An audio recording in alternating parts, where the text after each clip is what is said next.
মানুষ একবার তুমুলভাবে ভেঙে চুরে না গেলে নিজেকে কখনোই মজবুত করে গড়ে তুলতে পারে না।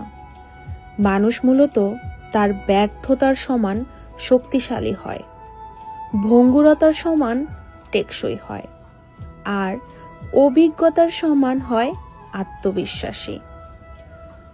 মানুষ যখন দেখে তাকে সত্যিকার অর্থে ভালোবাসার কেউ নেই, তখন সে নিজেকে ভালোবাসতে শিখে, নিজের জন্য শক্তিশালী হয়ে ওঠে।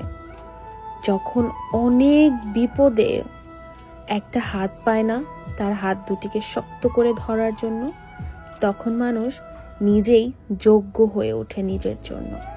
মানুষ সাধারণত একাই বাঁচে, মানুষকে একাই বাঁচতে হয়, আর এইটাই জীবনের বড় বাস্তবতা।